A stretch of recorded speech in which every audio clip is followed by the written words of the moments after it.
Hi welcome to crunch entertainment. This is Pawan.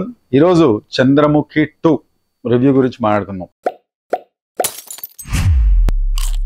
Chandramukhi 2 review గురించి మాట్లాడండి. చంద్రముఖి 1 మళ్ళీ తీశారు అనే సింగిల్ లైన్లో చెప్పడం చాలా కరెక్ట్గా అనిపిస్తుంది. ఎందుకంటే దీని లోపల ట్విస్ట్లు కానీ లేకపోతే అన్ఎక్స్పెక్టెడ్ మూమెంట్స్ కానీ అన్ఎక్స్పెక్టెడ్ సీన్స్ కానీ ఒక మంచి స్టోరీ నరేషన్ కానీ స్క్రీన్ ప్లే కానీ ఏమీ లేవు. ఇది కూడా డిజాస్టర్ సినిమానే నా లెక్కలో. ఏంటంటే చంద్రముఖి 1లో అట్లీస్ట్ రజనీకాంత్ మ్యాజిక్ ఉంటుంది. చంద్రముఖి ఎవరు, చంద్రముఖి అసలు ఆ బిల్డింగ్ లో ఎందుకుంది, ఆ పెద్ద కోటలో ఎందుకుంది, జ్యోతికాని ఎలా ఆవహించింది అనేది ఫైనల్ రివీల్ చేసేటప్పుడు గూస్ బంప్స్ వస్తాయి.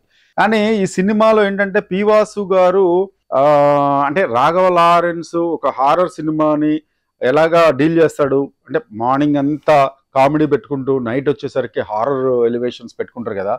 పి వాసు గారు లారెన్స్ థీమ్ లోకి వచ్చేసినట్టుగా అనిపిస్తుంది ఈ సినిమా చూస్తే. లైక్ కాంచన 1, 2, 3 ఉన్నాయి కదా మనకి, సేమ్ అలాంటి జోనర్ లోపల తీసుకెళ్లారా అని అనిపిస్తుంది. కానీ కొత్తగా కథ రాసుకున్నారేమో అని అనిపించదు. ఏంటంటే సేమ్ రొటీన్ సబ్జెక్ట్ లానే అదే కోట. చంద్రముఖి 2 అనగానే డెఫినెట్ గా ఆడియన్స్ లోపల ఒక స్టోరీ లైన్ అయితే సినిమా లవర్స్ కి పర్టికులర్ గా వచ్చేస్తుంది. అదేంటి, చంద్రముఖి 1 లోపల దయ్యం అనేది వెళ్ళిపోయింది, జ్యోతిక నుండి వెళ్ళిపోయింది. మీరు ఆ రూమ్ లో పడుకున్నా కూడా మీరు బాగా గమనించినట్టయితే ఎండింగ్ లో రజనీకాంత్ ఒక మాట చెప్తాడు, చంద్రముఖి ఉన్న రూమ్ నే మీరు బెడ్రూమ్ గా చేసుకుని పడుకున్నా కూడా మీకు ప్రాబ్లం లేదు, అది పూర్తిగా సమస్య తీరిపోయిందని.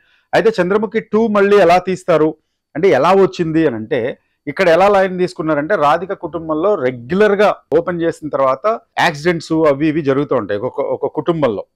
దానిలో ఇంకా మన కులదైవాన్ని ప్రార్థిస్తే బాగుంటుందేమో అని చెప్పి వాళ్ళు ఊరికొస్తారు. అంటే ఆపదలు అవన్నీ ఏవో జరుగుతుంటాయి కదా, నెగిటివిటీస్, అవి పోవడానికి కులదైవాన్ని ప్రార్థించడానికి అని ఇక్కడికి వస్తారు. ఇక్కడ ఈ కోటలో ఉంటారు.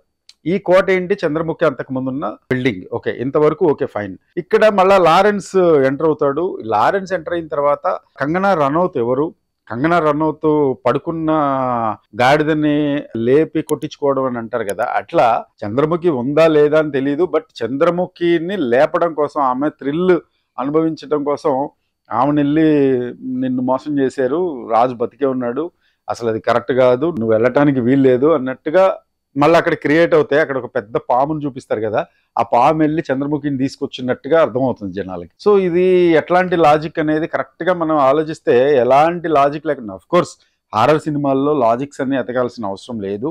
ఎంటర్టైన్మెంట్ అండ్ ఎంజాయ్ చేసి బయటకు వచ్చేవాళ్ళు, దానికి ఒక పర్టికులర్ సెట్ ఆఫ్ ఆడియన్స్ ఉంటారు హారర్ సినిమాలకి. అయితే మరి ఇందులో కంగనా రనౌత్ ఎంపిక అనేది కరెక్ట్గా లేదు. ఎందుకంటే అంటే కొన్ని బాగా చేస్తుంది కానీ ఇందులో జ్యోతిక తోటి పోల్చే సీన్ ఒక్కటి కూడా లేదు. ఎందుకంటే జ్యోతిక బ్రహ్మాండంగా అంటే అద్భుతంగా చేసింది. ఈ చంద్రముఖి సినిమా మలయాళంలో శోభన అండ్ కన్నడలో సౌందర్య చేస్తే ఎక్కువ మార్క్స్ పడింది మాత్రం జ్యోతికకే. అంత అద్భుతంగా దాని లోపల జీవించింది ఓ చంద్రముఖి లాగా. సో మరి దీని లోపల కంగనా రనౌత్ మాత్రం చాలా తేలిపోయినట్టు అనిపించింది. బట్ క్లైమాక్స్ లో మాత్రం ఒక ఫైటింగ్ సీన్ లో రాఘవ లారెన్స్ కి ఒక టగ్ ఆఫ్ వార్ గా చేయడంలో మాత్రం ఎక్సలెంట్ అనిపించింది. అంతవరకు ఓకే.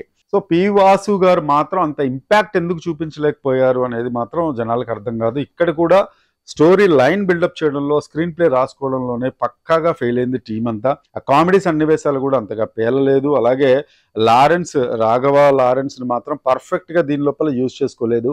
అండ్ జ్యోతికని ఎలా మ్యాచ్ చేయలేకపోయిందో Kangana Ranaut, in the same way Raghava Lawrence కూడా రజనీకాంత్ని ఏం మాత్రం మ్యాచ్ చేయలేకపోయాడు. రజనీకాంత్ అంటేనే మ్యాజిక్, ఆయన ఏం చేసిన ప్రతి మూమెంట్లోనూ ఆడియన్ కనెక్ట్ అయ్యేలా ఉంటుంది.